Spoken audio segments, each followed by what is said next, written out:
is Aman Kidwai. I'm a careers reporter at Insider. We're here today to talk about performance management. It's a very important topic, but something that we know that we need to reconsider during these rapidly changing times. I'm joined today by Kelli Jordan from IBM to help us discuss this. Kelli, why don't you tell us a little bit about your role and background at IBM? Hi, Aman. Thanks for having me today. I'm the Director of Career Skills and Performance, and so I've got responsibility for IBMer career mobility, career paths and journeys, as well as our end-to-end performance culture. So I'm really helping IBMers to be their best. Great. Thank you, Kelli, so much for joining us today. We're also joined by Delida Costin from Grove Collaborative. Delida, why don't you tell us what you do there? Thanks, Aman. Hi, Kelli. Good to see you all. I am the Chief Legal and People Officer at Grove Collaborative. And in my capacity on the people side, my job is to oversee all things people, which concern performance management, talent acquisition, and some of the other ideas and areas of HR that you're all used to. Excellent. Well, we are so lucky to be joined by both of you, and thank you so much for taking the time. To start, let's set the stage here. Kelli, first of all, why is performance management so important? What does it accomplish for your organization? It's a great question. And I would actually argue that it's a bit of a broader statement, not just performance management, but really a culture of performance. For us, we're focused on 4 tenets of our transformation: growth, innovation, inclusion, and feedback. And a culture of performance really drives all of those components, most especially growth and feedback. For employees, really for IBMers, those are critical. Having a culture of feedback, candid feedback, is really important to helping all of us grow.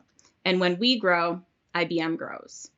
But I would say a bit more practically, having a clear structure and a framework around performance, just in general, gives employees that guidance and that clarity about what they need to do to continue to succeed. And Delida, for you, same question. What does performance management mean for Grove Collaborative? Well, I agree with Kelli that it's broader than simple performance reviews. And one of the really great things about Grove Collaborative that I love is that we are growing very, very, very quickly. And our responsibilities and our roles are changing as well. And performance management is a way to help employees navigate the different steps within that transition. So all of the ideas that we think of when we think of performance management around feedback and continuous improvement and setting expectations is important, but we can't do that if we don't also wrap our employees in a program that enables them to get the training that they need. So our performance process is really one where we think about career development training. We think about justice, equity, diversity, and inclusion initiatives. We think about feedback and how do we teach those things. We think about bringing the business results into the world of our employees in a way that they can understand. And in that way, as we make those transitions from a small company to a large company, we hope that we are able to enable our employees to be better. Great. Yeah, thank you both so much for sharing that. So we know that not too long ago, there was a standard way of doing performance reviews. Maybe once a year, maybe twice a year, you sit down with your manager and have this pretty straightforward conversation that may or may not get into much detail or offer much to the employee or the manager. Kelli, how did you guys start to move your process away from that standardized model that used to be really common? Yeah. We actually started that journey about 5 years ago. We used to have, as you mentioned, that annual process, a single rating. You would sit down at the beginning of the year, you would set your goals, you would completely forget about it. And then come December, you would spend hours and hours trying to remember what you had accomplished, and it would all culminate just in a single numeric rating. So about 5 years ago, we started a journey really co-creating with our employees to a program that we now call Checkpoint. And so it has gone to a program of continuous performance where we set goals in an agile, iterative manner throughout the course of the year, where we have regular checkpoints between employees and managers on progress. And as we do year-end assessments, they're actually multidimensional. So you're no longer receiving just a single numeric rating. You're actually receiving a rating across 5 different dimensions: business results, client success, innovation, responsibility to others, and skills. And we also did away with that team-based decision-making experience. And so it's really about your personal achievements for the year. It's not a comparison between you and a different employee. And we're continuing on that journey. So it's been really successful, but over the past several months, we've actually launched a new tool to support this experience. We've brought together that traditional performance structure that we co-created and added feedback into it. So now employees have one tool that they can use not only to set their goals, to have conversations with managers, but also to give and receive feedback. And we're continuing to iterate by improving that experience, improving the process, and really repositioning performance to be less of that look back and more of a look forward and a celebration of how we can grow, right? We don't want performance to be something that employees dread. We want it to be something that excites them as they think through what their achievements are going to be looking ahead to that next quarter and through the rest of the year. Great. And Delida, what about you? What have you guys been doing to try to move away from that traditional model of performance management, which we know has limitations? Well, in 2020, we did away with performance reviews altogether. And it started with our essential workers. We had about 1,000 people when the pandemic started who had to go into work every single day. And I'm sure all of you remember what it was like, but I was, checking the new guidelines really on a daily basis because they were changing daily and weekly and hourly sometimes. And we have employees in different states. So I was really trying to understand with the teams what the requirements would be for our people and how do we keep them safe.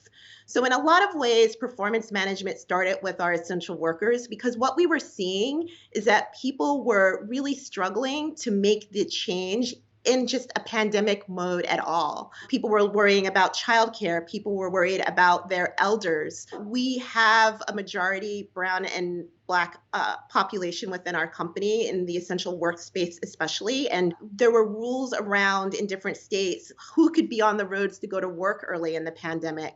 So we gave out my phone number and my CEO's phone number to all of our employees so that they could get to work. And in watching how the pandemic was impacting our essential workers, we realized that there were changes that were being impacted as well on our office workers. And we really didn't want to initiate a process that took so much time.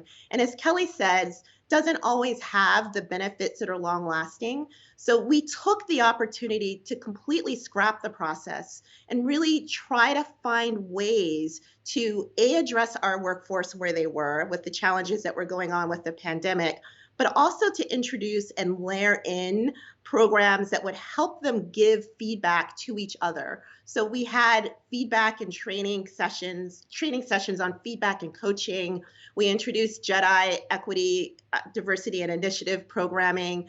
We really created a dynamic where people could practice those skills upwards and downwards and really come to a place where they were better equipped to have conversations about roles and responsibilities that are shifting so quickly because of the external environment, but also because of the internal environment as the company continues to grow. Wow. So I think that's such an incredible move to be eliminating performance reviews. Really interesting decision. Just to follow up on that really quickly, what have been the takeaways from doing that? Do you guys feel like, do the employees feel like they benefited from it? What was the response like?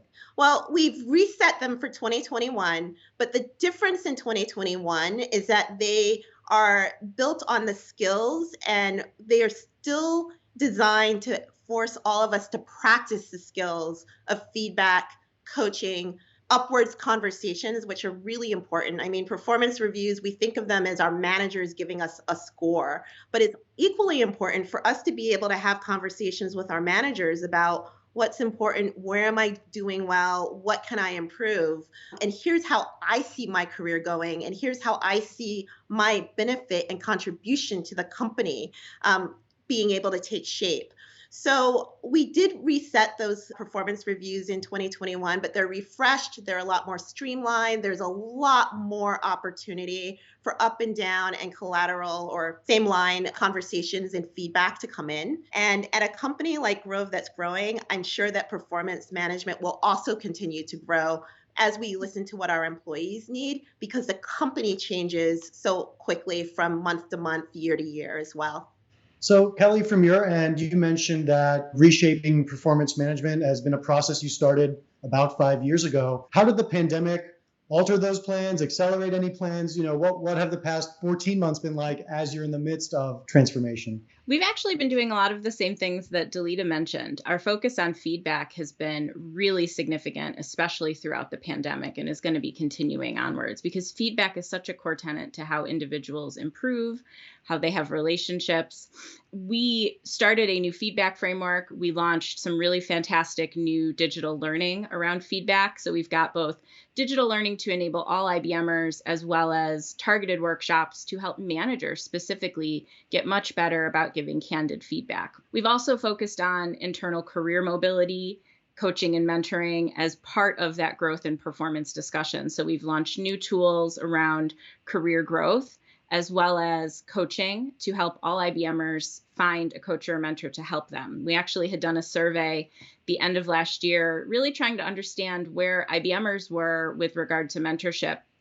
And we found that 44% of our respondents really wanted a mentor, but didn't know how to go about doing that. And so one of these new tools that we've launched during the pandemic is actually to help IBMers find a mentor that maybe they would have prior, bumped into at the water cooler. Now everybody's working from home. We needed to connect them in a digital way. And so it uses a variety of different data points as well as personal preferences to recommend mentors through an algorithm, which is really exciting. And we're really just finding that integration of our feedback tool, it was well loved by those who used it, but because it was a separate tool, it didn't always have the greatest uptake of what we had. And so the new feedback tool being integrated into our end-to-end performance system, which really supports and is underpinned by those conversations, has increased the amount of written feedback IBMers are getting by about 100% year over year, just in the couple of months since it's been live. And then that underpinning of all of our enablement is really driving more meaningful conversations for all of our employees. Nice. That's really great to hear. To follow up on something you said earlier, just in that we're talking about performance management, but of course it's a broader conversation than that. It has a broader impact than just this one discrete process that we're speaking of. So can you just share how at IBM you guys think about what is the connection between getting this right, doing this better, improving how we manage performance? What is the connection to that with things like culture and retention that, are maybe some of the broader people things that you guys care about? I mean, it certainly connects to all of those things, right? When you think about the culture of performance, it's all encompassing. It's about personal growth, internal mobility. It's about recognition and development. And it is about, having to potentially take steps to help somebody improve or coach them out of the business if it's truly necessary. But by having those really candid conversations, it's more often something that is coaching and personally meaningful, helping somebody to see that end result versus something that feels so negative. That focus on mobility for us, that focus on feedback is all about driving engagement and retention because we want IBMers to see and to understand the opportunities that exist. When you work at a company the size of IBM, you've got that luxury of opportunity that you can really reinvent and reimagine your career over the course of, 5 years, 10 years, 50 years. We have some really fantastic legacy IBMers that have continued to reinvent their career. And for us, we've also really put that focus on skills, and that's been a big underpinning. The idea of skills-based hiring for us has really transformed how we find candidates and how we've really opened the aperture to our recruiting. It takes away that requirement that you need a degree as a barrier to entry, and it refocuses on learning and personal growth. So internally, we have challenged IBMers to do at least 40 hours of learning a year. And in 2020, the average IBMer did 88 hours of learning. We've enabled that through fantastic digital learning platforms. It's sort of like the Netflix of learning. You get recommendations based on what others are learning about, what might be relevant to your job role. And then from a hiring perspective, we've really thought about the programs that can help people come back to work. So when we talk about the impact of the pandemic, right, technology is transforming. The pandemic has accelerated many of those technological changes even more, but it has also widened the gap for people who may not have employment currently. And so when you think about skills as that sort of currency, that thread that runs through it, programs like our apprenticeship program, our returnship program, all of these are now helping to bring people back to work, looking more at the skills and the capabilities that they have, that growth mindset that they bring, that they will continue to have over the course of their career as a pathway back into employment and no longer a barrier just because they maybe didn't have a degree that they had previously earned. Great. Yeah, thank you for making that connection for us. And so, Delida, similar question. Some people might not be sure what the connection is to performance management and equity and inclusion. Can you share how reshaping performance management can help on those lines? Sure. We really view it all as part and parcel of the same thing. So, Grove Collaborative is one of the leading sustainable consumer products organizations, companies out there. And our mission is about taking the ability of consumers to make choices that are more sustainable and healthy. And if you think about our mission as a company in that role, we really translate that to our employees as well. What are the things that we can do for our employees to make them better able to be good employees and to be great people and contributors, not only at Grove, but also in the larger world as well? And when we think about performance management and when we think about results within the company, we recognize and we understand that issues around justice, equity, diversity, and inclusion are really important to bringing the ability of an employee to be their whole self and to be somebody whose energy and contribution can be sustained over the long term. So when we think about what it is that we want to bring into our culture and what it is that we believe will enable all employees to participate, to have a voice, to bring forward good ideas, to knock down ideas that aren't good, we recognize that we need to create avenues for them to be able to do that. So justice, equity, diversity, and inclusion, what we call JEDI, is a really important thing for us to do. And I would say that for us, there was a lot of pressure after the George Floyd incident to do things that other companies do, like publish statistics, talk about how many people we have that are maybe different or other within our company. And I'll say, it was a broad discussion because I've been counted since I was 3 years old, and we're still having conversations 50 years later about why counting is something that we should be doing. And if it were the thing that we're going to move the needle, then we wouldn't still be counting. And as we think about performance reviews and as we thought about the whole program at Grove Collaborative, which is really about sustainability for the future, we wanted to bring forward ideas and themes that would be sustainable, not only for the business, but for our people as well. And that's what we really set out to do. So our programs have curriculums, our senior leadership team reads and has watched videos and leads conversations, and they have reports that they put out for the entire company to see around these issues around justice, equity, diversity, and inclusion. Management training, all of that is very, very visible so everybody can see who's doing what.